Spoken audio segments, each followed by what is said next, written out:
Muchísimas gracias a los tres que habéis estado aquí además desde esta mañana y siguiendo las conversaciones. Y esta última mesa era una mesa que desde el principio yo tuve muy presente porque hay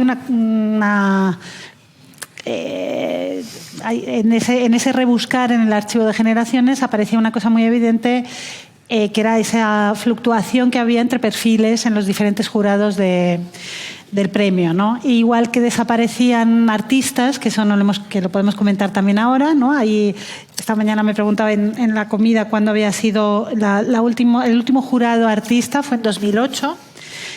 Había mucha presencia en los primeros jurados y en 2008 es cuando se nombra a un último artista para los premios y ya no vuelve a haber un jurado de pares, ¿no? en el premio. Y también los galeristas. En el primer Generaciones hubo la presencia de Juana Aizpuru y en el segundo de Soledad Lorenzo, y luego 2017 Maribel López como directora de Arco forma parte del jurado. Y ya nunca más vuelve a haber un jurado en la galería. Y ese era un poco el principio de organizar esta mesa, ¿no? Donde se hablara un poquito más de esa parte que parece como que no aparece, ¿no? Y hablábamos antes de ese morbo que tiene en cierto sentido el mercado, que es como ese unicornio del arte español, ¿no? Y para eso hemos invitado a Joaquín García, comisario independiente, fundador de una galería, García Galería, de 2012 a 2020, que fue antes director de la Galería Helga de Alvear y también trabajó en la Galería de Oliva Nauna. Ha formado parte del colectivo curatorial doméstico, porque otra de las cosas en las que os he pedido también y en la que coincidís es esa parte de el trabajo fuera de la institución, que también nos gustaría abordar hoy. Y en relación con Generaciones has sido prejurado en las ediciones del 23 y del 24 y has escrito un texto para el último catálogo, en el 24, en 2020. Yo creo que son más ya, ¿eh? De prejurados probablemente, claro, el 25 también, ¿no? Y yo creo que sí, bueno... Habría que repasarlo entonces, no tengo bien el dato. Lourdes Fernández es fundadora de Arte Ingenium. Ha sido directora general de Azcuna Centroa del 2012 al 2018, a cargo de Manifesta 5, la Bienal Europea de Arte Contemporáneo, cuando desembarcó en San Sebastián. Y ha sido directora de Arco Madrid después de haber dirigido una galería, la Galería DV, y has trabajado también en la Galería Malboro, ¿no? David Bestué es artista, el único artista de estas mesas, así, haciendo la excepcionalidad también, que ahora mismo, como todos los que hayáis estado esta mañana con la intervención de Tania Pardo, sabéis que tenéis que ir a Móstoles a ver su exposición. Florispania. Ha hecho proyectos también en el Museo Patio Herreriano, Pajarazos, en 2023, esto no lo voy a decir bien. Ciudad de Arena, puedes decir. En Fabra y Coats, en Barcelona, en 2023, o Aflorar en el Museo Jorge Oteiza, en Alzuza, pone aquí Pamplona, en 2022. Y ha formado parte de Generaciones en 2 años. El primer año, en 2005, junto a Marc Vives. ¿Y el segundo año? Y el segundo año fue en 2010, cuando no hubo premio, sino que hubo un jurado que seleccionó entre todos los premiados de las ediciones anteriores, y fue cuando produjisteis el segundo vídeo que está en la colección. Sí, estado de cambio. Que estuvo expuesto porque ese año no hubo premio. Hubo otro momento de pausa y de reflexión y solamente se convocaron las becas en ese momento. A ellos les he dejado un poco una intervención más libre, les he pedido que hablaran desde su propia experiencia y por favor, Joaquín, me va a tocar. empieza. Pues muchas gracias por contar conmigo, por venir todos, por esta fantasía Madonna que nos habéis procurado hoy. Y hoy oyendo todas las intervenciones a lo largo del día, he pensado en lo mucho que está imbrincada a Generación con mi propia vida. Hace unos meses en redes sociales apareció una foto de una inauguración de Fernando Sánchez Castillo, que estamos tú y yo, que teníamos 12, 15 años, ¿no? Aproximadamente. Claro, el señor Alberdi, que estaba esta mañana también. ¿Ves? Éramos muy pequeñitos. Me acuerdo muy bien de lo importante que fue la aparición de Casa Encendida en ese momento en el circuito, en la escena madrileña. También he pensado mucho en cosas que habéis hablado hoy, como cuando habéis hablado de especialización, de cómo ahora existen títulos y grados y formación específica para ciertos aspectos de este trabajo. Y he recordado cuando nosotros empezábamos a trabajar en este tipo de cosas, ni siquiera tenía nombre lo que hacíamos, ¿no? Luego se empezó a llamar coordinador de proyectos, coordinador de exposiciones. Era la época en la que se empezaba a hablar de una cosa que se llamaba comisario, que nadie sabía muy bien lo que era. Y ahora efectivamente ya hay toda esa formación privilegiada. También he asistido mucho a cómo ha ido cambiando la convocatoria y cómo se ha convertido en una cita fundamental dentro del mundo del arte en este país. Hay una parte que los que habéis estado antes pues puede destacar más, pero cómo esa profesionalización que antes nos preguntábamos sobre la carrera del artista, ahora mismo Generación es un paso ineludible.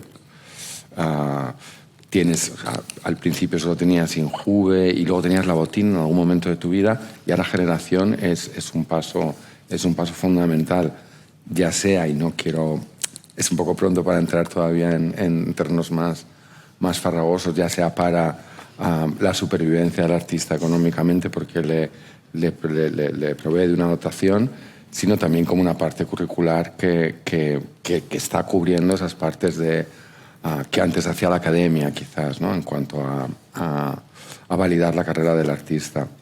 Y mi última relación importante con el proyecto tiene esa doble cara, porque era con Selina y con Cristina. Formó parte desde hace unos años del prejurado, que es una cosa fabulosa, porque tú estás en casa y de repente te mandan todo lo que tú querrías ver, te lo mandan. En una aplicación tienes acceso al trabajo de un montón de gente y en lugar de tener que hacer como antes de irte a buscar al artista, quedar con él, te lo traen a casa. Y esto es un regalazo. Y así estás al día de un montón de cosas fantásticas y de lo que está pasando en esta ciudad e incluso en este país. Y eso es fantástico. Y luego, además, como decía Selina, tenemos la enorme suerte de ser el prejurado y no el jurado, con lo cual es un trabajo en positivo. Podemos permitirnos apostar por cosas que nos gustan, por cosas en las que nos creemos, y no tenemos que tomar la decisión final, que es la más dolorosa. Pero además esto se junta con mi propia biografía profesional, en la que yo, cuando tenía una galería que además trabajaba con unos artistas de unas edades todavía susceptibles de presentarse al premio, yo he participado en la redacción de esos proyectos como galerista. El tipo de galería que yo tenía sí que se relacionaba así con los artistas. O sea, que conozco prácticamente las dos caras de Generación de una manera muy íntima y muy personal. Y esto era mi presentación.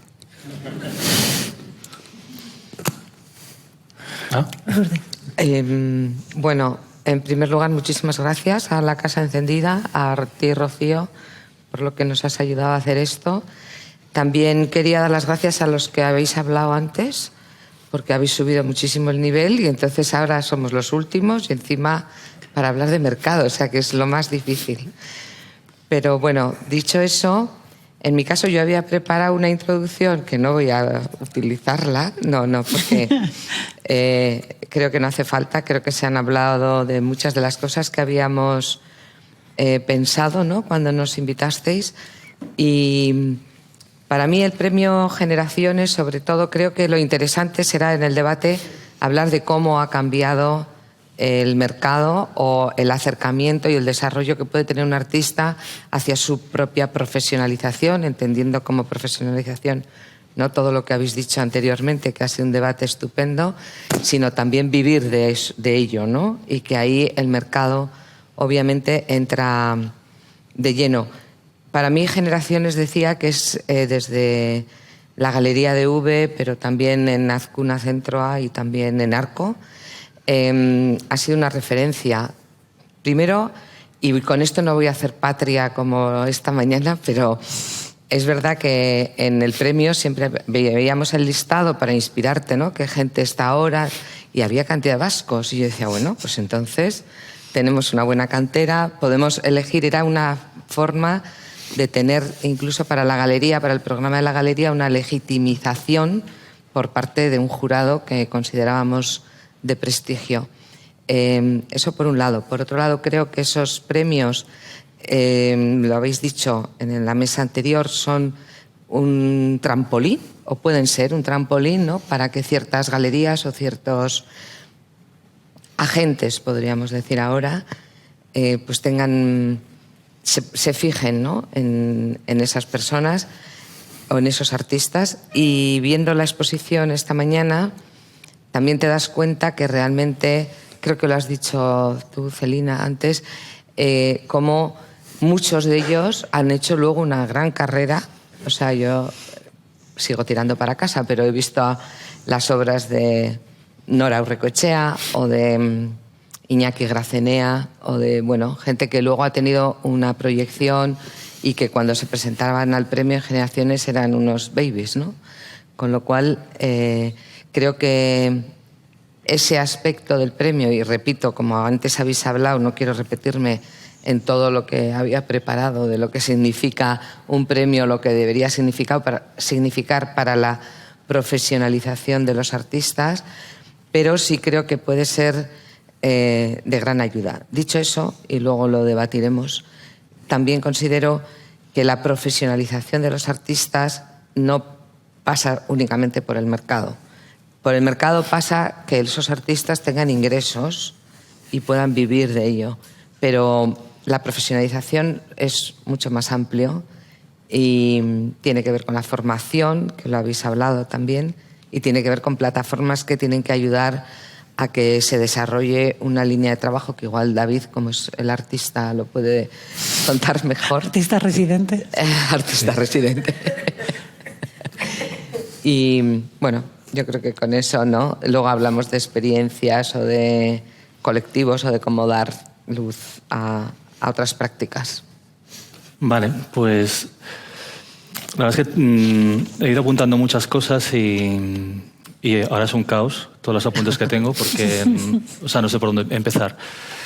La verdad es que va a sonar un poco... Me da un poco de vergüenza, pero he organizado un guión no de mis ingresos, literalmente, pero sí de mi evolución como artista, porque sí que me habéis pedido un poco eso y o sea, había muchas preguntas de cómo... Yo soy un prototipo de artista profesional, habéis dicho antes, ¿no? Sí, soy un prototipo. O sea, soy un prototipo y estoy un poco en esa figura, ¿no? O sea, soy un prototipo de alguien que empieza en la facultad a finales de los años 90, se licencia en el 2003 y ya ha podido vivir del arte hasta la actualidad. Y es verdad que parece como forzado, pero Generaciones para mí fue fundamental. O sea, fue algo fundamental. Yo en ese momento, fue en el año 2006, y en ese momento comenzábamos a trabajar con Mar Vives, éramos un dúo, y el formato que fue premiar una obra, que era Acciones en Casa, a mí lo que me permitió, lo que nos permitió a los dos fue dejar nuestro trabajo alimenticio. O sea, yo en ese momento vivía en Madrid trabajando en la librería del Reina Sofía y fue realmente Generaciones no solo supuso dinero, sino que también supuso darnos a conocer fuera del contexto barcelonés. O sea, a partir del 2005, yo y Mar Vives, a partir del 2006, yo regreso a Barcelona y con Mar Vives tenemos un trabajo profesional los dos como artistas que vamos recibiendo encargos y vendiendo nuestro trabajo. Es verdad que es una época, hasta el 2012, muy precaria, porque cuando vendías o cuando te invitaban, pues tenías que partirlo por la mitad, ¿no? O sea, yo recuerdo una época como de gran visibilidad, quizá la mayor visibilidad que he tenido como artista, pero sí de una gran precariedad. Pero como eras joven, pues bueno, te podías ir aguantando.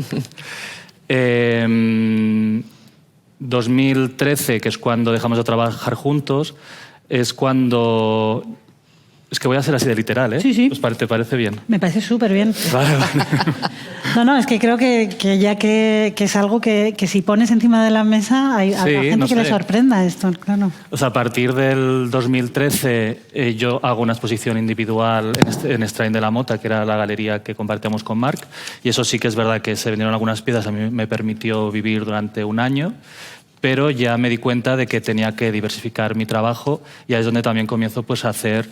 ya había hecho el libro de Enric Miralles, pero sí que continúo con investigaciones que no tienen un formato expositivo, sino que tienen un formato pues, de libro, que a mí también me permite ganarme la vida dando conferencias, por ejemplo, dando talleres. Ya no soy un artista que solo hace exposiciones, sino que también tengo un trabajo como investigador.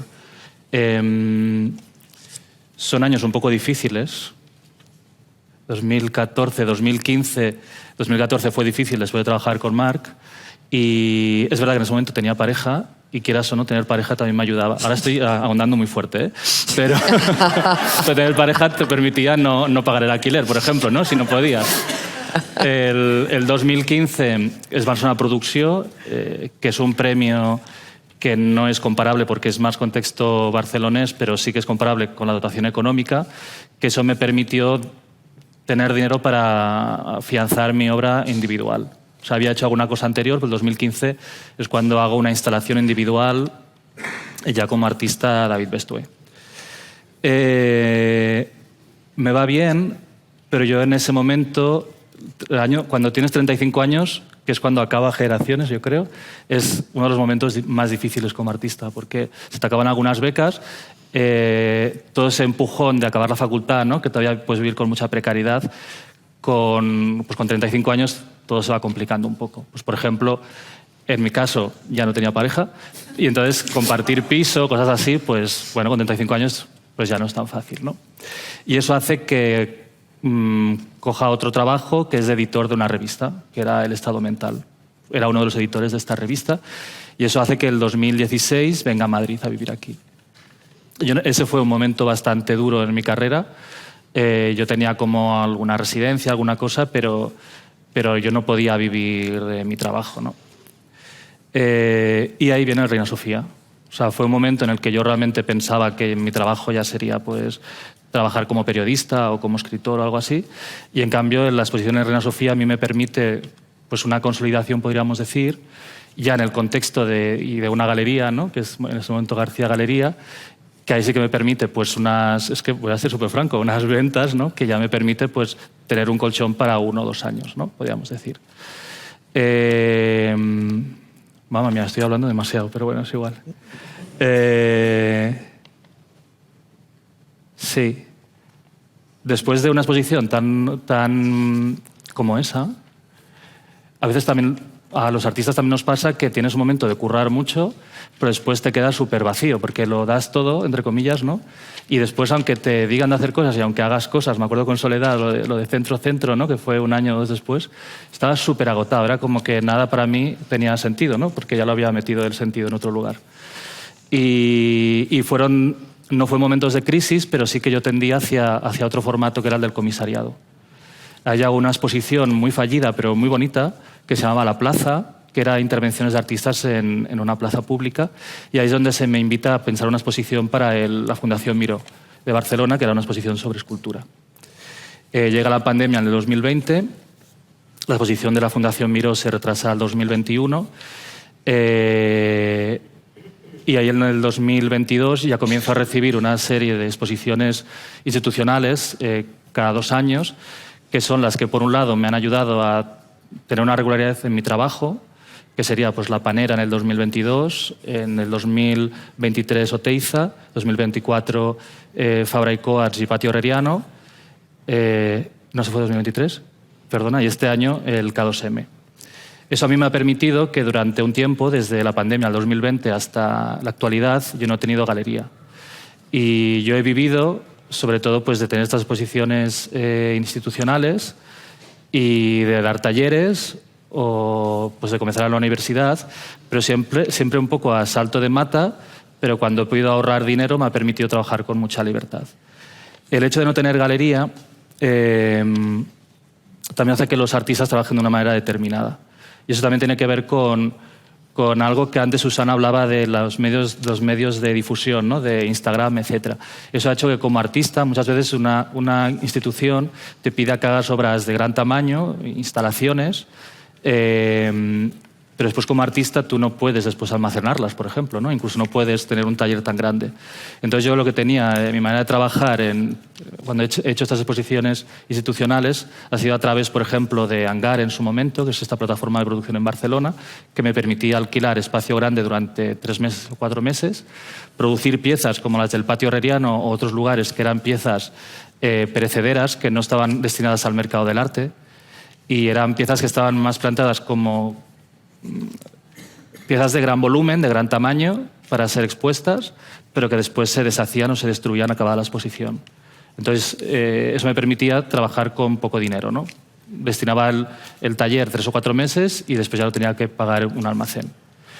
Sí, iba a decir más cosas, pero yo creo que ya está así para comenzar. Y si queréis, después ya me voy abriendo más y voy hablando de cosas. Sí. Ya tengo bueno, yo le iba a preguntar si tenía galería ahora. Sí. Bueno, has expuesto con Carreras Múgica, ¿no? Bueno, puntualmente con Carreras Múgica y ahora estoy con Gerhard Flórez. Gerhard, ¿no? Gerhard Flórez. Pues de la parte... A ver, me quedaba ahí con la narración. Esto va a ser difícil de superar ahora. No, a partir de lo que él decía, que yo creo que hila muy bien con toda la mesa anterior, ¿no? Me venía a la cabeza una frase de un artista amigo que siempre habla de estoy que no paro de triunfar cuando hay muchos proyectos institucionales donde no gano una gorda, ¿no? Tengo una visibilidad increíble, pero al final esto no me paga el día a día, ¿no? Y entonces, ¿cuál es esa relación entre las instituciones, las galerías, ¿no? Porque la institución te da una visibilidad muy grande, pero al mismo tiempo no te da una estabilidad económica? Entonces, ¿cómo es esa relación? Para allí como... A ver, yo creo que lo primero que tenemos que recordar es que el sistema artístico en este país es endémicamente precario en todos los sentidos. Las instituciones están siempre con unos presupuestos bajos, las galerías lo pasan mal y los artistas y los comisarios también. Entonces, toda esa precariedad ¿no? se va traduciendo de eslabón en eslabón de esa cadena.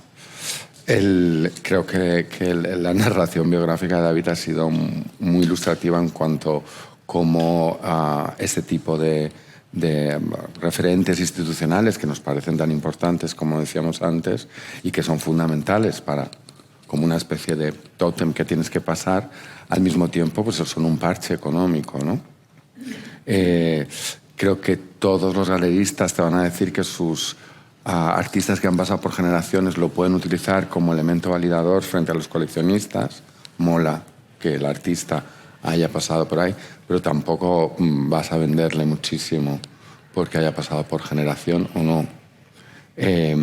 La relación entre la galería o entre el mercado y la institución es problemática, siempre lo ha sido, especialmente en este país. Parece que luego podemos entrar en estas cosas de si esto pertenece a un mundo católico, protestante o por lo que sea, pero el hecho de que desaparecieran los galeristas del jurado de generación me parece un muy buen ejemplo de esa separación. No parece haber como un miedo a que el galerista está presente en ese jurado porque puede haber tráfico de intereses. Bueno, es una pregunta. Esa sería una pregunta que os lanzo también. Sí. No, pero eso es muy interesante. Yo no lo sé, no sé cuál es el... O sea, puedo intuirlo, pero no lo sé. Que el galerista esté implicado con alguno de los 200 artistas que se van a presentar, ya es mala suerte. Luego hay muchas fórmulas para eso, pero que no haya tráfico de influencias por parte de un comisario que quiera validar su propio trabajo con un artista al que va a programar en el futuro, también es tráfico de influencias. Y sin embargo, como no hay intercambio monetario en ninguna de esas operaciones, no tenemos problemas con la presencia del comisario. Bueno, Quiero es decir, diferente. Si no hay intercambio monetario es muy no, diferente. va a haberlo luego porque el comisario va a cobrar Claro, de una exposición ya, pero validada es lo mismo. por un artista que ha ganado Generación. Pero fíjate que yo lo veo más por el lado de la relevancia del mercado en cuanto a algo que aspiren los artistas. O sea, en los jurados siempre se ha tenido en cuenta, lo han dicho muchos de los que han estado antes, Claro, pero teniendo en cuenta la que importancia... se les invitaba para que vieran mucho también. La Como una importancia que forma nos de... acaban de narrar de la presencia en la supervivencia vital y económica del artista, de la galería, obviamente debería estar más implicada la presencia del galerista dentro de otros momentos de su carrera. La separación, muchas veces lo hemos hablado en el mundo de la educación, los artistas que salen de la facultad no tienen ni idea de lo que es una galería, de cómo funciona, de por dónde se entra en general, con buenísimas... De hecho, hubo una época, ¿no?, que hicimos una iniciativa para que gente de la facultad, que por cierto muchísimos participantes luego han tenido una vida profesional estupenda, y los años que duró fue francamente interesante y enriquecedora. Pero, ¿sabes? Tampoco hay... O sea, la galería parece que está un poco separada del resto de los circuitos concéntricos que forman el mundo del arte. Y mi opinión personal es que es un error por parte de todas las partes de los galeristas, pero también de la institución. ¿Y tú crees que viene de esa percepción como que el dinero mancha? Sí, yo creo que tiene que ver con... Porque además creo que en países en donde eso se lleva de otra forma, o sea, tú sabes perfectamente que en Estados Unidos en cualquier jurado va a haber un galerista a la primera, y en los países anglosajones o en Norte de Europa también, porque están mucho más integrados y porque no hay esa especie de recelo hacia un supuesto beneficio económico, que luego habría que ver las cuentas, ¿no? Lourdes. No sé, yo desconozco jurados en los que haya galeristas en Estados Unidos. Sí. No, yo creo que no.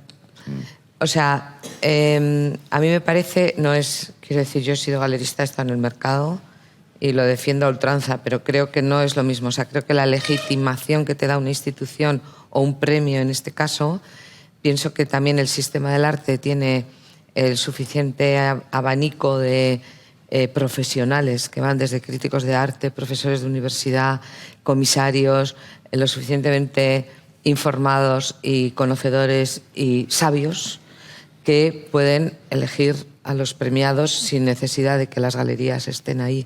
Creo que la confusión con la galería siempre se puede dar, no digo que se dé, pero se puede dar por intereses y porque obviamente cuando hay una transacción económica, pues hay un interés económico que no es lo mismo que un interés intelectual, es que no es lo mismo. Ya, entonces, es que mi duda está ahí, ¿sabes? Quiero decir, claro, yo creo que además, por terminar, los profesionales a los que respeto muchísimo, que se dedican a la universidad o a la crítica o al comisariado, tienen unos conocimientos y una capacidad de legitimar, igual que la institución. Esta mañana lo hablaban con Bea Herráez y con Miguel Zugaza, ¿no? Al final, ¿cuál es el desarrollo de la carrera de un artista hasta que se profesionaliza? Bueno, puede ganar un premio, ojalá le exponga a un museo y ojalá luego ya le fiche una galería. ¿Por qué? Porque el premio y la institución museística legitimiza de alguna manera que ese artista tiene un valor. Y entonces la galería, además de ser lo suficientemente inteligente para saber elegir bien, comercializa esa obra. Y que nadie me interprete que no estoy defendiendo a las galerías porque es mi background y es a lo que me he dedicado. Simplemente estoy diciendo que en ese contexto, o sea, creo que estamos mezclando las cosas, ¿sabes? O sea, yo misma también, ¿eh? O sea, creo que una cosa es como un artista como David, de pronto, después de generaciones, tiene unas posibilidades que no había tenido antes porque lo han legitimizado, como las posibilidades que le surgen son más institucionales, como Oteiza, pero eso lo siguen legitimizando, y como, bueno, pues ahora habrá galerías que se peleen por él y costará mucho porque es muy buen artista, pero para mí la galería es como ya la... No sé, aquí veo galeristas también, que es el momento donde tú ya, desde el conocimiento, por supuesto, etcétera, pero ya haces una trayectoria con el artista que puede vivir de ello, ¿no? O sea, no veo el papel de la galería antes. Ya, yo sí. De hecho, esa Está bien, así debatimos. Esa ha sido mi práctica como galerista. O sea, gente que efectivamente, por una cuestión normalmente biográfica o biológica, no había alcanzado todavía estos grados y donde, ya te digo, yo he estado haciendo la solicitud o la aplicación para generación, porque por edad les tocaba todavía. Quiero decir, claro, pero eso es tu trabajo como galerista, claro, ayudar a esos artistas a que se presenten a premios, a que vayan a los sitios, pero no tú estar en el jurado, es diferente. No, yo no estoy diciendo estar en las dos partes, estoy diciendo que yo creo que la galería debería estar más imbricada en todos los procesos y que ahora hay una separación entre el mercado y la institución que creo que estamos perdiendo cosas. Que estaría mucho mejor que estuvieran más integradas las dos partes. Quizá viene de limitar más el rol del galerista y sacarlo de la ecuación como agente cultural, a lo mejor, no sé. O sea, pensar en que el galerista no es solamente un agente comercial, sino que también construye una carrera. Claro, es que esa es otra, el tipo de galería del que estamos hablando, que efectivamente hay varios tipos de galería. Hay un tipo de galería histórica con la que a lo mejor hemos crecido, que se dedicaba exclusivamente a la venta, por ejemplo. El artista producía... ¿Histórica en España, te refieres? Sí, bueno, no, y antes en otros países, pero vamos, que ha habido un tipo de galería que era fundamentalmente una tienda de objetos artísticos, pero de objetos. Creo que ya hoy en día no te puedes plantear una galería que funcione solamente en esos parámetros, sino que tienes que trabajar en y con la carrera del artista. Totalmente, eso estoy absolutamente de acuerdo. Y que estoy pensando en la experiencia de David, que has trabajado con galerías en ese sentido muy... O sea, Strain de la Mota no era una galería puramente comercial tampoco, no creo. O esa es mi visión. O ahora con Joaquín. Claro, en ambos casos eran galerías que arriesgaban mucho. O sea, yo cuando pienso en el área de Joaquín, pienso que en parte también tenía una función como de espacio independiente, entre comillas, ¿no? Porque las exposiciones de Francesc Ruiz, por ejemplo, o la de Luz Broto, pues eran exposiciones que eran muy difíciles de vender, ¿no? O sea, que yo creo que había más un interés o una ilusión por mostrar la obra de un artista, una instalación, o por generar un espacio, pues sí, muy ambiguo en que lo comercial pues no era lo que tú cuando entrabas ahí sabías que, pues me estoy repitiendo, ¿no? Sabías que eso era invendible a veces, ¿no? Pues mira, Luz Broto está en la colección del Musac. Sí, y Francesc, bueno, estamos hablando, pero me refiero que sí que arriesgabas mucho, que eso era una cosa muy a favor, ¿no? Y muy del presente, que yo creo que es algo que Strain de la Mota, es verdad que ya venía de una tradición de los años 80, 90 muy fuerte, pero sobre todo en tu caso era de un arte muy del presente, ¿no? O sea, muy del... Pero sí, no sé qué... O sea, yo es verdad que yo personalmente he tenido una obra que no ha sido muy comercial. O sea, con Marc hacíamos vídeo, hacíamos perfo, bueno, era comercial, pero en esos formatos, ¿no? Y después individualmente sí que he tenido trabajos con escultura, pero... Muchos trabajos, ya os digo, han sido efímeros y son efímeros. O sea, no sé si es muy significativo.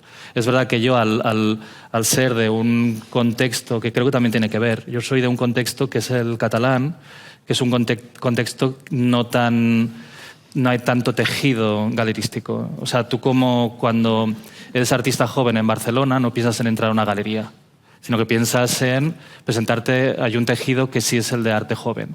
Y tú puedes vivir unos años en este tejido, que es la sala de arte joven, ¿no? Pero es Barcelona Producció, pero es Can Felipa, pero es Sant Andreu, y después hay muchas otras cosas, que es pues, Fabra y Coats, La Brossa, el Espai Tretze. O sea, Barcelona quizá tiene 10, 12, 13, 14 espacios donde tú vas a ir exponiendo y si te va bien, pues 4 o 5 años vas a ir sin tocar una galería, o sea, siempre en espacios institucionales. Y eso es verdad que es un poco perverso, porque como he dicho antes, genera como esta... Digo lo que decíamos antes del arte del presente, ¿no? Con esta idea como de presente continuo. En Barcelona te animan a hacer producción nueva continuamente y tú vas a ver siempre producción nueva de artistas. Y eso hace esta idea como de la novedad, ¿no? Eso ha generado un problema y es, como os he dicho, pues que generas muchas obras nuevas, pero que son obras que después se destruyen muchas veces. O sea, hay un premio en Barcelona que es el Premio Ciudad de Barcelona y los últimos años se ha premiado artistas a obras de artistas y esas obras ya no existen, ¿no? O sea, se premió una obra de la Jastruc que cuando acabó la exposición en Brossa se destruyó esa pieza. Se premió una obra de Toni Arbas en La Capella, que esa pieza se destruyó cuando acabó la expo, etcétera, etcétera. O sea, dentro de 20 años dirán, bueno, ¿qué obras? Ninguna existirá, porque todas serán piezas pensadas para una institución, para pues, la capella o espacios grandes.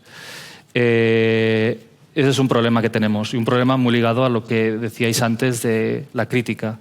O sea, un problema que tiene, y muy ligado también a las nuevas redes y todo eso, ¿no? O sea, yo creo que el devenir, pienso también en Strain, ¿no? O sea, cómo Strain trabajó, Strain Ángels de la Mota, cómo trabajó en los años 80 y 90, trabajó de la mano de una serie de críticos, como pues, en su momento Manuel Clot, Fede Montornès, etcétera, etcétera, etcétera, ¿no? Y es verdad que actualmente, con esta dificultad que hay de supervivencia, tenemos que hablar de la supervivencia del artista, pero también de los generadores de discurso, que son la gente que se dedica a la historia del arte, a la crítica de arte. Nosotros, si no tenemos ese acompañamiento, va a ser muy difícil generar un relato. Y vamos a caer siempre en esa rueda como de la exposición nueva que se lleva este año, que se lleva este año, que se lleva este año. De hecho, los últimos 25 años ha sido muy difícil generar. Si hablo con amigos, van a salir individualidades, van a ver como algunas líneas, ¿no? de carreras que se han ido afianzando, pero no se me ocurre un relato. Y es verdad que quizás ese relato falta todavía por hacerlo, ¿no? Pero bueno, no tanto, porque han pasado 25 años. Entonces, y ahí tenemos un problema endémico que es el de la crítica de arte. Que sin ese acompañamiento, todo lo que hacemos es castillos en el aire. Ha quedado así, pero bueno, es un poco, yo creo que es verdad. Es una pieza más que falta, ¿no? Claro, esta mañana Bea hablaba de ese trabajo que está haciendo en Artium, que es recuperar precisamente todos los relatos, ¿no? Claro, totalmente. O sea, el trabajo de Artium es un trabajo de la colección, de esas líneas cronológicas es imprescindible. Y por ejemplo, en el ámbito catalán es algo que ha faltado. O sea, hace poco forzamos un encuentro entre 4 generaciones de artistas que no nos conocíamos apenas personalmente, que eran Susana Solano, Pere Jaume, Francesc Ruiz, bueno, Francesc Ruiz sí que lo conozco bien, y yo, y quedamos para comernos una paella. Y era como, pues, no ha habido ninguna institución, no ha habido ningún contexto en el que nos hayamos conocido. O sea, es como esta idea como de individualidades, pero no de algo que haya hecho como una labor de unir puntos, ¿no? Y eso es verdad que en Artium sí que se ha conseguido, o sea, a nivel local y a nivel internacional, trazando también paralelismos, ¿no? Para mí sería fundamental hacerlo, claro. Claro, yo pensaba también en la relación, más allá del galerista, en la relación con el coleccionista, ¿no? Un ámbito en el que yo he estado enredando y en el que estoy trabajando es también todo ese momento previo a la institucionalización del arte contemporáneo, previo al 86, ¿no? Que lo marcaban antes como el principio del Reina Sofía, donde no existía un museo de arte contemporáneo. Existía mucho más precariamente, ¿no? ¿Quién era quien generaba esos espacios? ¿Quién hacía cosas en la Ricarda? Era el Club 49, el Jazz Club, eran los Huarte, era Urbis, era pues Néstor Basterrechea con aquella galería, ¿no? Espiral que recuperaban hace poco en el Museo de Bilbao. O sea, había un impulso también desde el coleccionismo, desde lo privado, desde ese lado de mercado que se consideraba con agencia como para actuar y para trabajar, y donde supongo que había una relación distinta con respecto a las instituciones. ¿Cuál es vuestra relación también en ese sentido? Si hay esa relación con un coleccionista, con otro tipo de gente que no es la institución. Es que mi relación ha cambiado, ¿sabes? Porque yo he dejado de ser galerista y ya, claro, ahora estoy al otro lado, ¿no? Incluso físicamente en el prejurado, entonces no sé yo si soy la persona más adecuada. Creo que soy yo la persona más adecuada para contestar. ¿Cómo sería invitar a un coleccionista a los jurados, por ejemplo? No, yo creo que me encanta que hagas esa pregunta porque además así volvemos a lo que hemos estado debatiendo antes, ¿no? O sea, al final, ¿cómo es la relación con un coleccionista a la hora, en el momento que tú quieres venderle una pieza porque te dedicas a eso y porque él lo necesita, pero además porque la galería es un espacio para comercializar el arte? ¿Sí, Pedro? Vale, bien, lo digo. Entonces, ¿qué pasa? Como hay coleccionistas, también pueden ellos responder. Sí, pero no, yo creo que lo que ocurre ahí, y volvemos a lo que comentábamos antes, es que para mí, por ejemplo, es muy importante, ya sé que por eso no vas a vender, pero bueno, pues mira, David Bestúe, ¿no? Ha ganado Generaciones cuando era muy joven, además ha hecho una exposición en Artium X, que ya sé que no has hecho, pero como no está Bea, lo soltamos a ver si luego cae. Pero ha hecho, yo qué sé, ha estado en una colectiva en, me da igual, el Palais de Tokio, por tal, entonces eso, quiere decir, esa carrera institucional en lugares de prestigio legitimiza tu trabajo. Y entonces en la galería, yo por lo menos me siento mucho más protegida, además de por mi percepción, por mi interés o por lo que conozco de la obra de ese artista, me siento mucho más fuerte a la hora de decir, no, mira, además, o sea, no te lo estoy contando yo. Esta persona tiene esa trayectoria. Entonces creo que para los coleccionistas eso es importantísimo. Y volviendo al premio que Pablo nos pide todo el rato ideas de eso, como, no, pues pienso que claro que se tiene que transformar, claro que igual hay que ayudar con que sea más un acompañamiento de producción, etcétera, lo que estabais hablando, pero también creo que es una legitimización desde el punto de vista que haya unos jurados sólidos y expertos, que creo que Generaciones lo ha tenido. Pero, y en general los premios que luego consolidan a esos artistas también es por el jurado que tienen, ¿no? Entonces yo creo que a la hora de trabajar con un coleccionista, de poder acercar la obra de un artista, bueno, siempre hay coleccionistas así locos que se acercan ellos mucho más o tienen una editorial o conocen a los artistas personalmente. Hay muchos así, bueno, pocos pero buenos. Pero quiero decir, al final en una galería o en una feria, ¿no? Que se puede acercar a alguien pues que luego no vas a volver a ver. O sea, viene porque le ha interesado una pieza, entonces tú te tienes que sentir muy legitimado para decir, no, David, esto es alguien que tú tienes, si te ha interesado por esto, esto y esto, yo además te cuento y eso va a tener un futuro.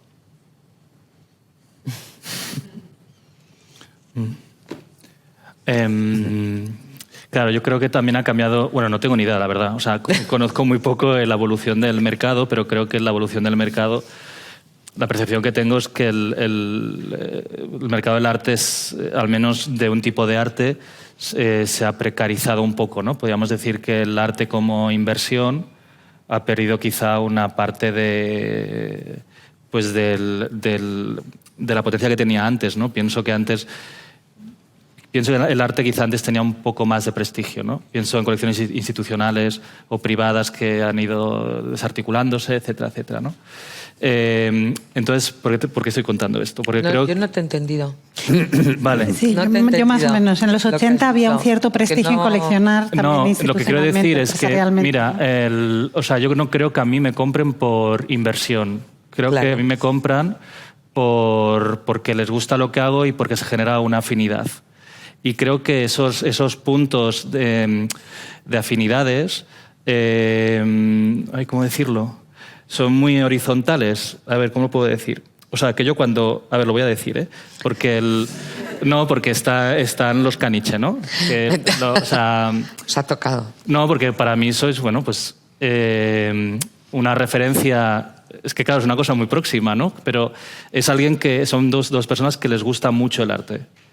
Y yo he tenido la suerte de tener coleccionistas que les ha gustado mucho el arte, y hay gente que les gusta el arte y que además tienen la energía y o sacan el dinero donde pueden y entonces coleccionan. Pero es verdad que yo no creo que sean coleccionistas, sino que simplemente lo hacen por y aparte lo dicen ellos, ¿no? Que es por ese deseo también de apoyar una escena o algo así. Y además tienen una editorial y además tienen un espacio, ¿no? Y yo, en cuanto he podido, he hecho cosas parecidas. O sea, que también he ayudado a hacer... He sido editor de una cosa, de unas... Y esa es la escena. Y yo no me siento como que ahí está el coleccionista, yo estoy aquí, sino que yo cuando puedo también cambio los roles y también puedo hacer de comisario o puedo escribir cuando hay un artista que me gusta.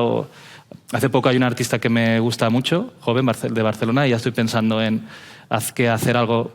Y yo creo que eso es al final la escena. Y todo cambia muy rápidamente y tú cambias los roles. Y como os he dicho antes, de mi periplo vital, yo como artista pues ha sido una parte, como vender obras para mí no era lo que... Para mí era un más a más cada año, pero no era lo que a mí me sustentaba, sino que era ganarme la vida, pues como he dicho antes, pues con exposiciones institucionales o dando talleres. Bla, bla, bla. Y de todo eso, que es ir a salto de mata, generas algo. Y ellos me han permitido, por ejemplo, pues sacar dos investigaciones, y quizá yo habré permitido a otra gente... Ahora me estoy liando mucho, ¿no? No, pero ahora te he entendido. ¿Sí o no? Menos, sí. Pero que esta idea como de arte como inversión, yo creo que eso ya, o al menos yo no creo no haber tenido ese contacto, ¿no? De todas formas, al hilo de lo que ha dicho David, es interesante porque hemos estado hablando de los jurados, etcétera. Hay una cosa que no estábamos de acuerdo con lo de los galeristas. En cambio, yo por lo menos he aprendido muchísimo de los artistas. O sea, yo sí creo que además de expertos, podía haber en los jurados, expertos me refiero a críticos, profesores de universidad o comisarios, podría haber en los jurados ciertos artistas, bueno, con cierta edad también, ¿no? Que hayan visto mucho lo que ha contado Zugaza y Bea esta mañana, ¿no? Que eran los propios artistas los que estaban en el patronato del Museo de Bellas Artes de Bilbao y son los que le dijeron al director que comprara un Francis Bacon, que fue el primer Francis Bacon que se compró en todo Era un momento donde no había una profesionalización. Bueno, pero también los artistas, desde mi punto de vista, yo he aprendido mucho de ellos. Sí, o sea, sí, yo cuando estaba en Marlboro, Luis Gordillo, cuando después abrimos la DV, o sea, era, aparte de Artelecu y los premios Generación y Injuve, era mi, ¿cómo se dice? Mi fuente. Yo le decía, oye Luis, ¿qué te parece esto? Y me decía, esto fenomenal, no sé qué tal. Y es que ha tenido razón en todo lo que me dijo. No voy a dar nombres, claro, pero... No, pero... No, claro, pero es que ya tendría... Pero, por ejemplo, me acuerdo mucho de él siempre, porque era alguien que... Y tenía un ojo clínico con gente joven, ¿no? Entonces, bueno, igual podríais introducir a algún artista de estos que sepan ver. Pero en mi experiencia, que es verdad que los artistas te producen, o sea, te dan una mirada que los historiadores tardamos mucho en adquirir, yo creo, porque estamos mirando otras cosas, pero los coleccionistas también. O sea, yo he aprendido mucho de coleccionistas. Creo que tienen otra mirada sobre el arte. Lo de la inversión, no inversión, yo creo que al final es un poco relativo, ¿no? Un coleccionista que solo haga las cosas por inversión, pues para eso tiene otros recursos, tiene otras formas de ganar dinero.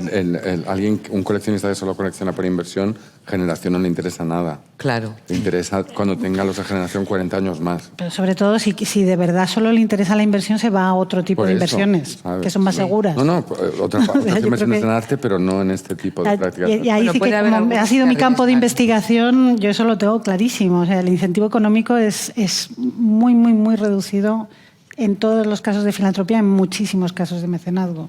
O sea, es algo que siempre pensamos que está ahí y que no es verdad. O sea, los colegas, no, es que hay que reducir, hay que incentivar fiscalmente, les importa un pimiento lo fiscalmente. Para deducirse fiscalmente hay otras herramientas, ¿no?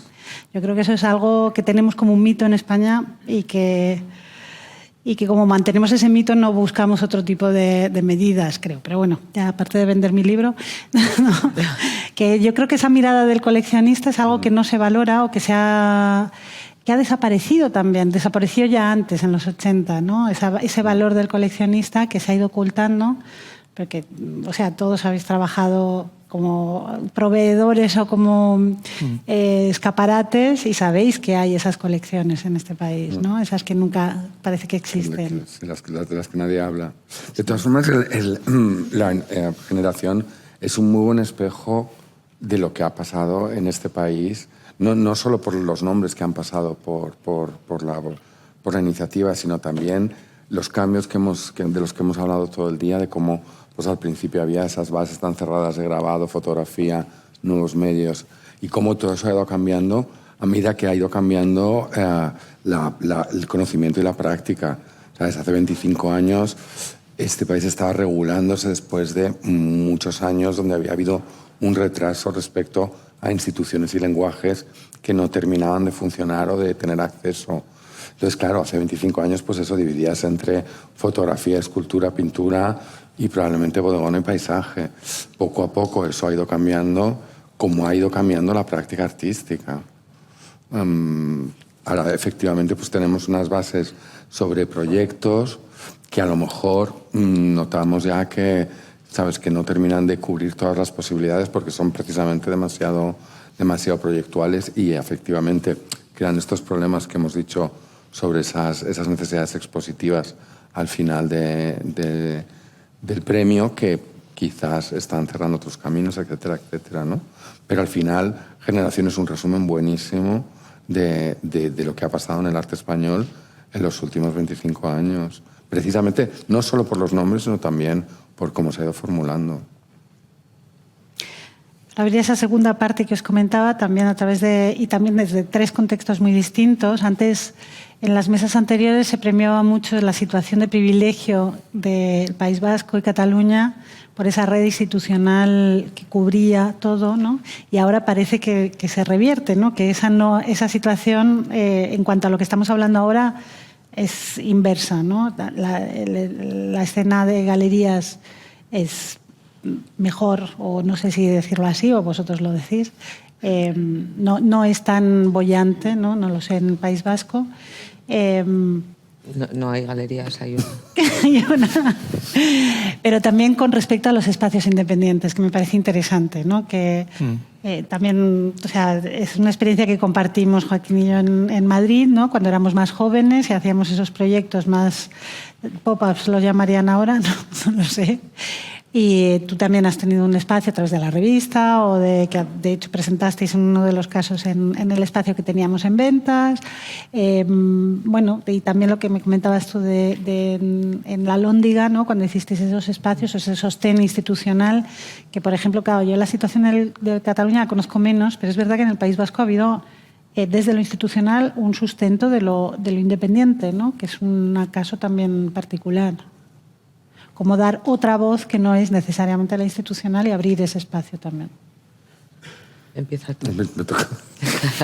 Bueno, hombre, sí que yo recuerdo los 90 y los 2000 que desde Madrid envidiábamos lo que pasaba en Cataluña y el País Vasco, lo más grande. O sea, tenían un tejido institucional y además derivado a otros tamaños. No eran solamente grandes instituciones, sino que era una red y unos sistemas de exposición y de financiación y un acceso a cosas que desde Madrid eran impensables. De hecho, el tipo de iniciativas que nosotros realizamos alrededor de los 2000 fue precisamente por sed y por hambre de ese tipo de sitios que conocíamos de fuera y que aquí no había. Porque aquí tenías exclusivamente el Gran Museo o para de contar. ¿Cuánto se ha revertido la cosa? La verdad es que yo no lo sé. En el caso del mercado sí que se ha ido concentrando en Madrid. Yo conozco mejor el caso de Barcelona porque sí que hemos vivido cómo ha ido desapareciendo Galería Histórica y no ha habido un relevo, mientras que en Madrid sí que lo ha habido. Pero también es que el mercado mundial, o sea, la galería ha cambiado mucho desde el 2005 hasta ahora. El mercado es otro mundo, la galería es otro mundo. O sea, no sé hasta qué punto eso es una cuestión exclusivamente del territorio español, sino que obedece a reglas del mercado internacional, de concentración. ¿En qué sentido? O sea, ¿cuáles son los cambios ahí? ¿Por dónde empezamos? Hombre, pues porque la globalización también ha hecho que todo el sistema de galerías internacional, incluso el sistema de ferias, se vaya poco a poco concentrando en unas manos. Es decir, ahora hay sobre todo 3 galerías que son las que mueven ese mercado más potente. Hay sobre todo una feria que ahora va a abrir en Qatar, además, ya, Art Basel. O sea, ya es como, quiero decir que la polarización no es lo que era antes, ¿no? De cuando nosotros estábamos, la galería era, digamos, un lugar donde tú podías ir incluso a conocer qué es lo que estaba pasando, porque, ¿no? Y Arco fue lo que fue en el año 82 porque era como un lugar de encuentro, ¿no? Pero claro, eso ha cambiado radicalmente. Bueno, yo en la introducción que había hecho así un poco, cuando me hablaste, decía, hombre, es que la globalización, las ferias, las galerías, o sea, el sistema del arte es otro, muy diferente.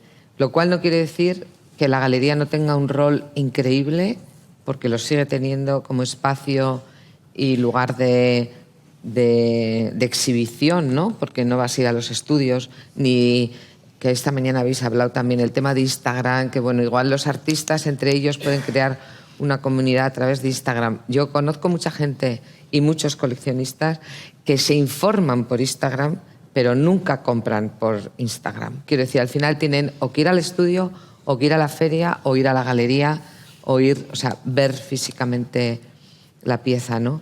Y es verdad que luego hay otros temas pues, que persisten, que han sido ya endémicos, ¿no? De cómo funciona el mercado del arte. Yo creo que también toda la, digamos, la comunicación que existe alrededor del mercado del arte y lo caro que es el arte. El arte es muy precario.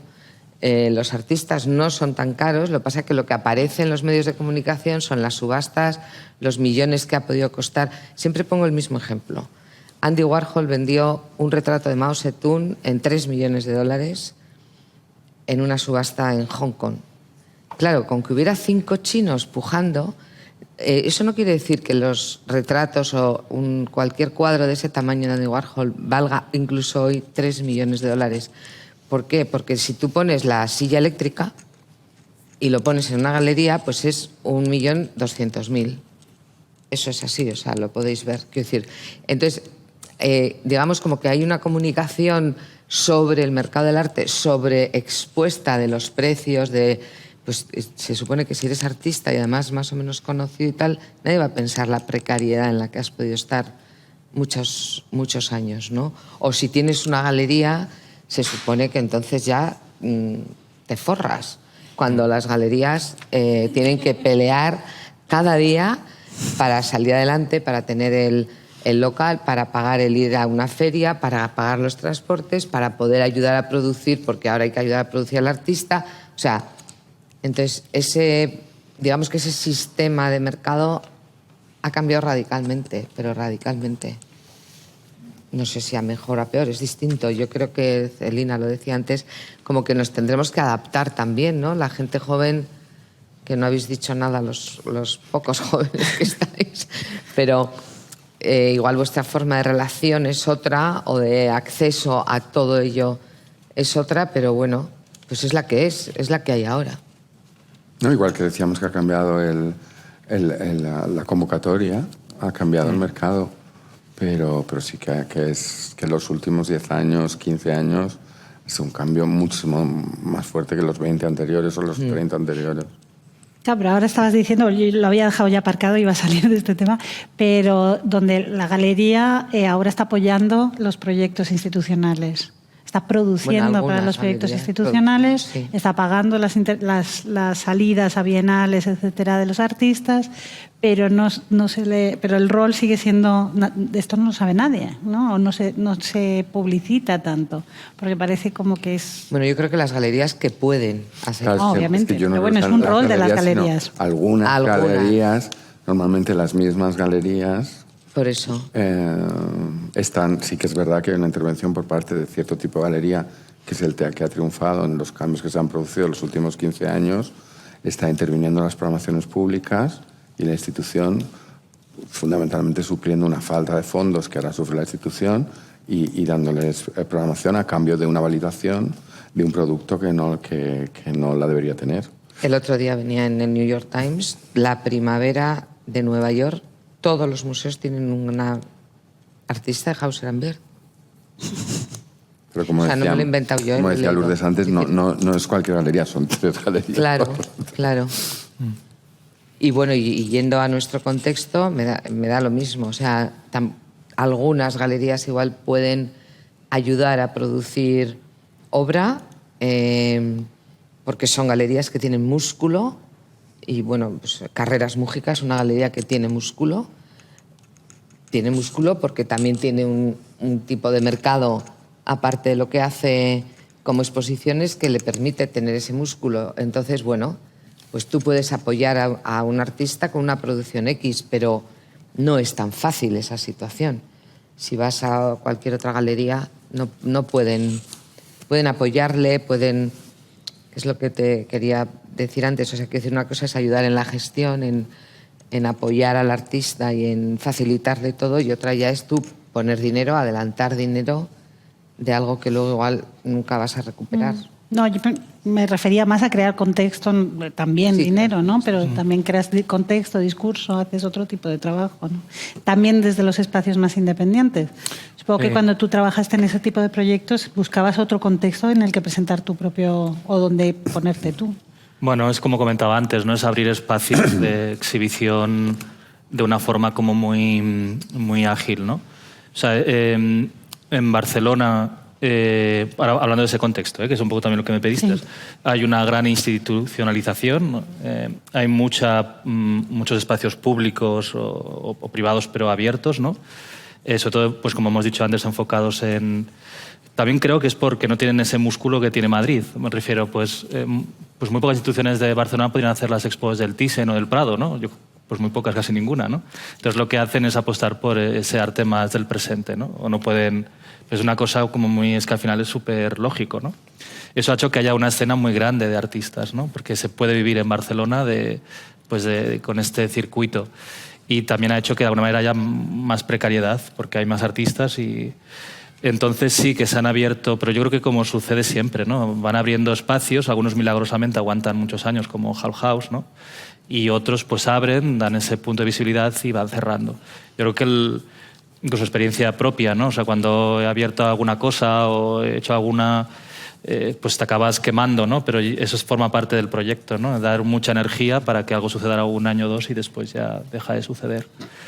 Pero sí, es que estaba pensando, a ver, el contexto, sí, más o menos yo creo que sería... Es que Barcelona es un poco raro porque... O sea, tampoco vamos a decir que no hay coleccionismo ni que no hay instituciones privadas con voluntad pública como Vilacasas o poder hablar de muchas cosas, ¿no? Pero es un contexto, no sé. Bueno. Pero bueno, es que es verdad que antes... tampoco quiero que se me entienda mal, ¿eh? O sea, que precarizado. Es que esto es muy complejo de decir. O sea, yo no me siento un artista. Yo no he vivido precariamente mi vida. O sea, yo he vivido súper bien estos años. Quizá no he tenido mucho dinero, pero he vivido súper bien. Y eso también... O sea, que tampoco... De hecho, yo cuando veo entrevistas de artistas y se quejan de la... Pienso, no, hablad de vuestro arte. De hecho, yo no sé qué hago no hablando de lo que hago, ¿no? Porque eso es lo que me gusta a mí. Pero, o sea, que precariedad... O sea, hay artistas en Barcelona precarios, sí, pero que siguen aguantando y que siguen trabajando porque les gusta mucho y artistas que de repente tienen 2 o 3 años de poca visibilidad y de repente tienen un proyecto y pues esta es la vida de un artista al final, o sea, de momentos de picos y momentos de... pero no dejar de currar, ¿no? Y bueno, eso es ese quizás es el contexto actual de un artista en España, podemos decir. Podríamos ampliarlo más. O sea, es un artista que no va a tener tanto mercado como antes quizá, ni va a tener... tanta visibilidad. O sea, yo creo que ahora en España hay más artistas que antes. Eso hace que no haya tanta jerarquía, ¿no? Sino que hay... yo me acuerdo cuando era veinteañero, ¿no? Pues había los 4 o 5 artistas franceses que Pierre Hugh, Parrenot, la Dominique González Foerster. En Italia estaba X, tal, y en Alemania eso ha desaparecido. O sea, yo no sé qué artistas jóvenes potentes hay franceses ahora, porque vivimos en un contexto globalizado en el que todo eso se ha mezclado y en el que ya no hay esa jerarquía. O sea, sería injusto decir que en Francia solo hay 4... ¿Sabes lo que quiero decir? Sí, sí. Que todo se ha abierto tanto y el valor también se ha repartido y todo se ha homogeneizado de una forma... Y a veces pienso, es muy peligroso Instagram porque hace que las expos se parezcan y las obras ya se parecen. También ha hecho que, joder, hayan artistas muy buenos. O sea, yo a veces veo cosas, ostras, qué bueno es esto en Polonia o en... Bueno, y ahí es donde quizá volvemos otra vez a la crítica o volvemos a...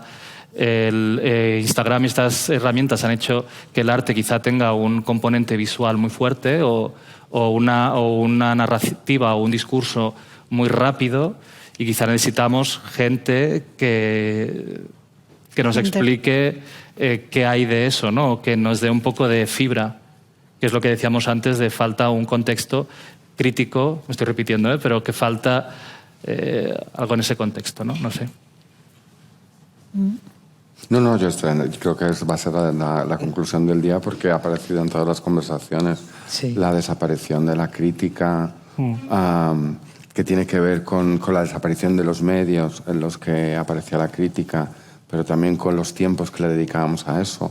Pues probablemente en estos mundos de TikTok e Instagram, donde tienes un discurso y una nueva forma de comunicar y de hablar de las cosas, no son tiempos de consumo de crítica, creo yo.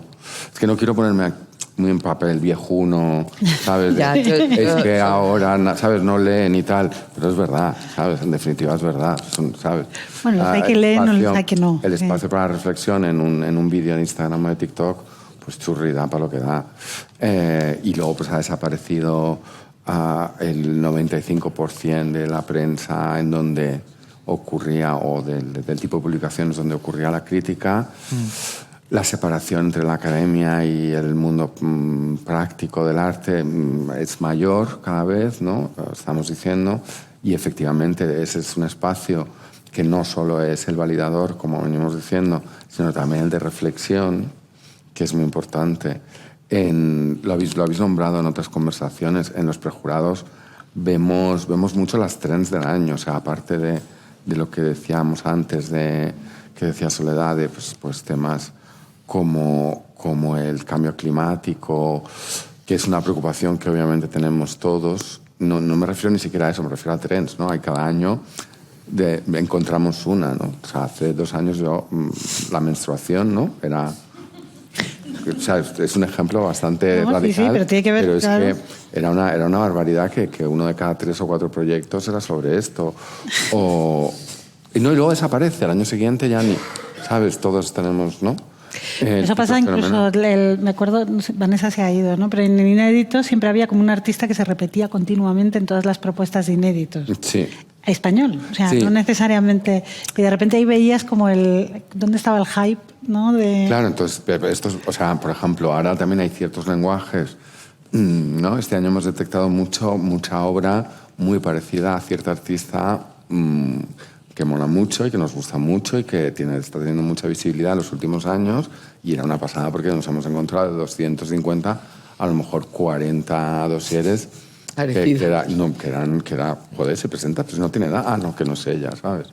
Pero esos son trends, eso no tiene que ver con la crítica, no tiene que ver con preocupaciones generales, sino que tiene que ver con la moda, porque ahí no hay tiempo a la reflexión, que es lo fundamental, que es lo que te aporta la crítica, el tiempo para poder pensar sobre los temas, no para exclusivamente repetir un nombre o, como decía Selina antes, realizar un trabajo muy obvio, muy evidente y muy vacío sobre un tema que te suena que es de moda, ¿no? Bueno, yo voy a seguir un poco a David porque estamos muy pesimistas, estos tres. No, o sea, a mí me encanta que diga que él no es precario, porque yo no me considero precaria como independiente. Yo también quiero ser positiva. Creo que es algo fundamental. Yo sí soy precario. Yo sí, lo mío es una precariedad ya patética, además. Bueno, yo pienso que todo ese... Claro, yo no tengo novio, no soy como David, ¿sabes? Entonces a lo mejor va a ser esta la clave. Perdona, Lourdes. No. No, lo que quería decir es que también pienso que tenemos que ser positivos en el sentido de que, claro, creo que estamos hablando, bueno, tú eres más joven, ¿no? Yo creo que soy la mayor de todos, pero como que nosotros también venimos de una generación, por lo menos yo, en la que no había nada y ahora hay cantidad de cosas, ¿no? No cantidad, o sea, como que el sistema también se ha enriquecido.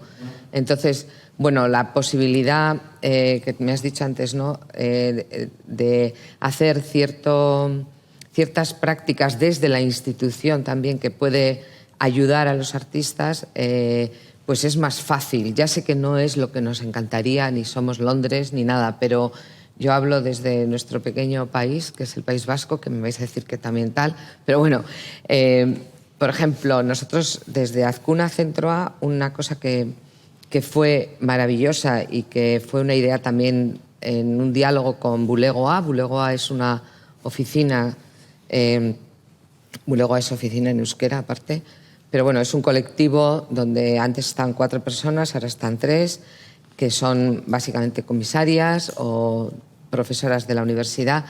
Y entonces yo les decía, ¿qué tenemos que hacer? Porque en Bilbao hay varios colectivos y además con un desarrollo muy interesante, cada uno de ellos, ¿no?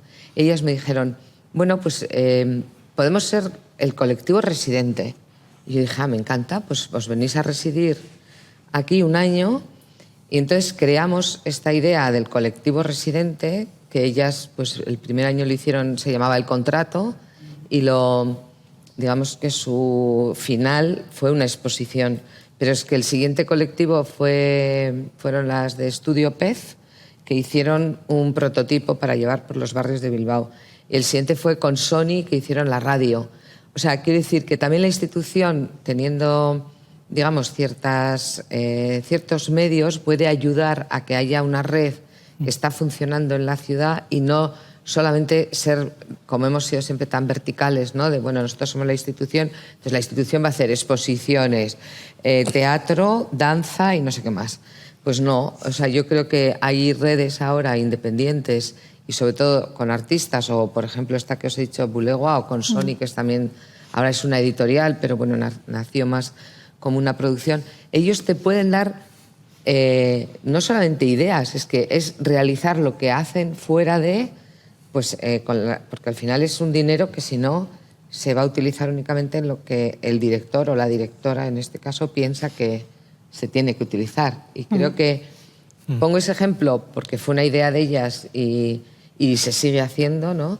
Pero también tomando una pregunta que has hecho tú por la mañana, Pablo, de cómo Generaciones puede no solo ser un premio, igual ser acompañar a los artistas en su producción, que luego en la mesa de la tarde también han hablado de esa diferencia entre lo académico y la producción, que Celina proponía, que me ha encantado, que vayan a producir en todos los talleres que hay en la Universidad Complutense vacíos para usar, yo qué sé, la piedra, el tórculo, me da igual, los talleres que tengáis, ¿no? O sea, creo que eso desde las instituciones, y subrayo para ser positiva, porque hay instituciones en este país, hay formas de hacerlo, igual lo que tenemos que hacer es esto, moverlo para que funcione. O sea, en Cataluña lo que sí que hay un asociacionismo muy fuerte que ha hecho que la interlocución política haya sido posible. Por eso existe ANGAR, ¿no? Porque ANGAR es de la Asociación de Artistas, es una propuesta y de hecho está gobernado por o sea, la Asociación de Artistas la dirección de ANGAR se decide por asamblea, podríamos decir, ¿no? Y es verdad que hay muchas iniciativas que quizá no se conocen que son parten de la asociación. Por ejemplo, hay una que todavía está abierta, que es Mentoría, que es una convocatoria para 8, es anual, y son 8 ayudas es una convocatoria para artistas, para que tengan un ayudante, y esta convocatoria paga el sueldo del ayudante. O sea, yo, por ejemplo, podría pedir un ayudante desde 3 a 5 meses y voy a tener a un artista joven durante medio año trabajando para mí, o no trabajando para mí, bueno, sí, y se le va a pagar. Pero como esto hay muchos ejemplos en Cataluña, que es verdad que eso es muy especial. O sea, hay también convocatorias para trabajar en la colección de museos, hay para trabajar también colectivos de artistas sin pasar por una institución o sin tener que pasar por una exposición, etcétera, etcétera. Ese quizás es uno de nuestros valores, podríamos decir. Pero sí, no sé. Sí, yo creo que puede haber herramientas, ¿no?, que hay que aprovechar. Sí, antes también pensaba y el País Vasco en eso también es un ejemplo, o sea, cómo iniciativas de artistas han hecho que ese acompañamiento en la producción haya sido muy rico. Pienso en Calostra, pienso en Artelecu, pienso en Proforma, ¿no?, esa exposición en el Musac, ¿no?, de Euba, Prego y Badiola, en la que habían 15 ayudantes, ¿no?, que estaban en el proceso de producción y de montaje, ¿no? Ahora pues tienen ese proyecto con la Fundación Oteiza también, que no sé si formó parte de tu proyecto. Es JAI. Claro, JAI. O sea, hay mogollón de herramientas, sobre todo. Yo creo que hay una, pues desde Oteiza, ¿no? Oteiza, como entendía la pedagogía, cómo se entendía la función del artista dentro de una cuestión pedagógica más amplia, ha llevado a todos estos proyectos que han sido todos estupendos. Y donde hay además una conexión intergeneracional que creo que es muy importante. Imprescindible, ¿no? Sí. Que también habría, en ese sentido, en todo lo que estáis diciendo, hay que romper una lanza por Casa Encendida, que precisamente ha estado haciendo eso muchos años. O sea, este ha sido un centro de recursos donde hemos visto las colas de gente para hacer talleres de fotografía, no sé qué, no sé cuántos, y que tiene o sea, que ha cumplido un papel en esta ciudad muy parecido a estas instituciones que precisamente faltaban. En parte. O sea, Sí, que quiere decir que no todo es tan malo. No, yo creo que es buenísimo. Vamos a abrir la conversación. Si es que no está todo el mundo agotadísimo. es que ya... Selina. Por lo de la crítica, por lo de la... porque tú has hablado de Sí, eso, revistas. y O sea, yo tiene creo hermanos. que parte del tema este de la crítica, de la ausencia de crítica, es que, claro, la crítica en abstracto como que no puede darse, necesita un soporte, ¿no? Claro. Unas publicaciones. Y tú has hablado del estado mental, pero hace menos tiempo has hecho, que yo creo que solo han salido 2 números, ¿no? De otra revista, que había como un número de Madrid y otro de... ¿no? Pero bueno, quiero decir que son intentos... O sea, Son ¿por qué intentos, crees? sí. La pregunta es pregunta, como antes decían en Twitter, pregunta seria. Pues es pregunta de verdad. Y es, ¿por qué crees tú que no existen estas... O sea, como estos soportes... de revistas, o sea, la crítica no existe en abstracto. De hecho, yo oyéndote, Joaquín, o pensando en gente, o sea, hay personas que escribís y que no tenéis una plataforma o una revista donde hacerlo, ¿no? O sea, que no hay, tú escribes muchísimo, pero como tú, porque estás aquí, pero hay muchísima gente que escribe mucho. Por ejemplo, entre la gente joven, hay gente joven ahora mismo escribiendo directamente en cuentas, en cosas que solo tienen un soporte en cuentas de Instagram. Es verdad, pues Vera, lo que está haciendo en Barcelona, o un chico que se llama Manu Padín, que hace unas jornadas invertebrados que tú has participado. Pero ¿por qué no? Mi pregunta sería, ¿por qué no hacer una revista? O sea, ¿por qué no existe un medio en el que de verdad se pueda existir una crítica, que sea un soporte de la crítica? Porque es verdad que eso es fundamental, porque por mucho que hagan los museos, o sea, es verdad que ahora, pues, con lo que ha hecho Bea y todo eso, pues las genealogías se están haciendo desde otros sitios y tal, pero no sé si Claro, no, pero yo piensas que es por pensaba algo. que no ha incidido, pero ella habla de cómo están recuperando ese trabajo, pero si no se está haciendo, no va a haber nada que recuperar, ¿no? Claro. Esto es una cosa... Y luego quería decirles a los caniche que por qué no hacen una revista. Yo también se lo he dicho, alguna vez. Yo te iba a decir, esta conversación yo la tuve con los caniches hace muchos años. Hace años. Lo de las revistas, o sea, con la experiencia, aunque yo era un agente externo, entre comillas, en el estado mental, es porque estaba supeditado a una persona que ponía el dinero, ¿no? Y en el caso de estos números que hice, es porque también partíamos de un patrocinio que cayó. O sea, era muy precario, y es verdad que haciendo estos números de Barcelona, es que eran... O sea, se me caía la cara de vergüenza pidiéndole a alguien un texto por 200 euros. Entonces tienes que tener un soporte fuerte ahí. O sea, no tienes que reproducir precariedades. O sea, si no tienes dinero no puedes hacer una revista, ¿sabes?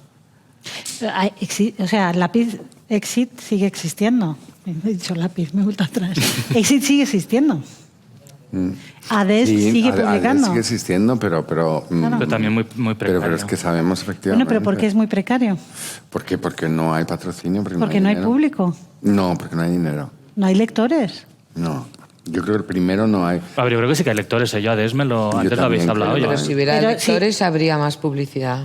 Claro. Si hubiera suficientes lectores, porque... O una suscripción por 9 euros al año. Claro. Claro. Que sí que es muy No, complicado. que si tiene problemas para financiarse el O sea, quiero país. decir que Imagínate. nosotros estamos muy en nuestro mundo y lo leemos, pero los otros 340 grados del planeta... Bueno, pero Selina tiene razón en que hay nuevas generaciones de gente que escribe. Está Manu Padín, Vera, gente que ha encontrado sus líneas, ¿no? Los HUF. O sea, claro, pues... Plataformas, es verdad que luego se les da, hay unos que se llaman G3, pues vamos, que hacen como exposiciones y textos, o sea que sí que hay gente joven. Sí, Bueno, y los no, mismos- no es cuestión de que no haya gente que no quiera escribir y que no escriba, sino sobre todo posibilidades de Creo que faltan lectores, Pero sinceramente. profesionalizarte es el problema. O sea, poder efectivamente poder comer todos los días para poder pensar, para poder escribir, para que exista esta crítica sobre la que los artistas puedan reflexionar y presentar proyectos fabulosos para la generación. Bueno, yo también creo que hay una cosa, y es que nosotros ahora tenemos acceso a todo el mundo. Es decir, que ¿por qué no hay una crítica concreta? Pues porque, claro, o sea, Internet y las redes sociales y tal nos han abierto el mundo entero. Antes no sé quién hablaba de Babelia. O sea, Babelia, claro, cuando leíamos Babelias, pues es que había Babelia y poco más. Quiero decir que eso, como decía antes Joaquín también, o sea, el paradigma del sistema ha cambiado en las galerías, pero ha cambiado también en la crítica, ha cambiado... O sea, ahora yo no puedo seguir Instagram, o sea, no tengo tiempo. No tengo tiempo para seguir ni a los artistas que me interesan, ni a la gente que escribe que me interesa. O sea, no tengo tiempo, le tendría que dedicar 3 horas por lo menos y no las tengo para eso. Entonces, eso yo creo que hace que todo se disperse más, ¿no? Porque antes, pues si Paco Calvo Serrayer decía que la exposición de Pello Irazu en Soledad Lorenzo era horrible, todos estábamos, wow, es horrible, ¿por qué tal? No sé qué. A ver si en la siguiente es mejor. O sea, creaba una idea, un pensamiento o por lo menos una opinión, creaba opinión. Y ahora, ¿qué opinión puedes crear con el panorama que tienes de información? Es que es millones y millones y millones y millones. Yo no tengo tiempo. O sea, no sé, la gente joven que está aquí, pues igual tenéis mucha más costumbre. No sé si hay alguna otra pregunta. ¿Alguna conclusión? Uf. No hay tiempo. No, venga, vámonos a un bar. Vámonos a un bar. Muchísimas gracias a todos. Muchísimas gracias a vosotros.